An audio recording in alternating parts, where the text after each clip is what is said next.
अब चाहिँ मन बाहिरको कुरा गरे एउटा कविता।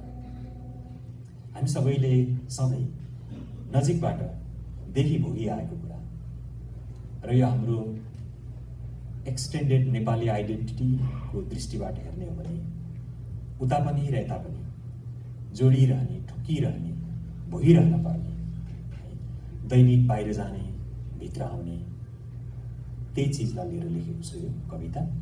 कविताको शीर्षक छ पुर्खाले नचिन्ने देशबाट। जानेहरूको आँखा ओभानो भयो कि बिदाईको हात हल्लाएर घर फर्कनेको। मैले एकजना पत्रकारलाई देखेँ, उनले आफ्नो भाइलाई बिदा गरेर फर्किएको, तर धेरै रोइनु नि।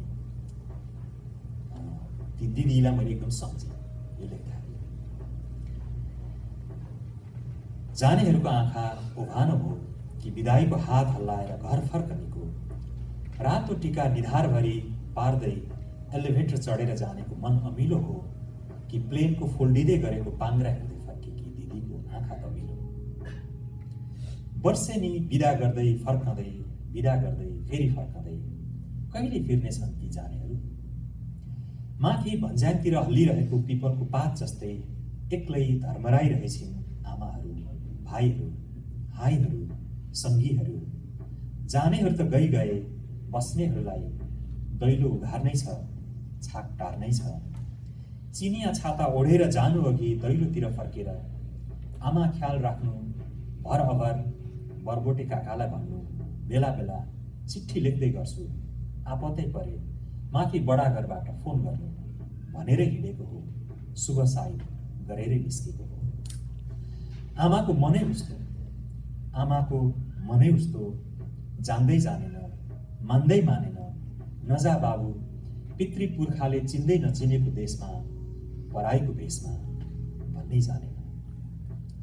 तगारो खोलेर बालुवाको ओह्रालो बाटो हुँदै त्रिशुली तरेर कमाउन जान्छु भन्दै हिँडेको छोराको छाया जस्तो फोटो बोकेर दैलो उघार्दै, पिँढी बढार्दै, गाई बाख्रा स्याहार्दै, बिहान झुल्किन्छ, साँझ ढल्छ, एउटा जुनी बित्छ, पुरानो धोती सिमलीको झिक्रामा अड्किन्छ।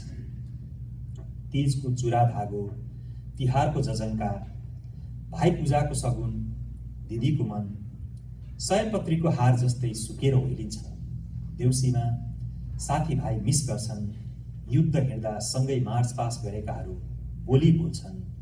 रोधीमा चुड्काको ताल पन्यालो हुन्छ, कर्रा न्यास्रिन्छ, सङ्गीको हात खाली हुन्छ, कोही हुन्न समाउने, फुलपाती चढाउने, चुल्ठोमा लालुपाते सिउरी दिने। परदेशीको खाली सम्झना मात्रै हुन्छ, पाखाभरि कुद्ने, हिउँदे कुहिरो जस्तै बग्दै गरेको खोलाको गहिराईतिर झर्दै गरेको। एउटा हिउँ सकिन्छ, अर्को वैशाख फुल्छ, बनैभरि ऐँसेलुमा थाँकल पाक्छ, काफल पाक्यो, चराले गाउँछ। मेलापातको सिजन आउँछ, फेरि मेलापातको सिजन आउँछ, हुरी पर्न खाली हुन्छ। पात झरेको हिउँको फिरफिरे जस्तै थरथराइरहन्छ तगारो, धागो बेरिएको चिट्ठी टाँसेर फर्किन्छ उलाकी। कमाउन जान्छु भन्दै बालुवाको ओह्रालो बाटो हुँदै झरेको, कमाउन जान्छु भन्दै बालुवाको ओह्रालो हुँदै त्रिशुली तरेर जानेको अब तस्बिर मात्रै छ।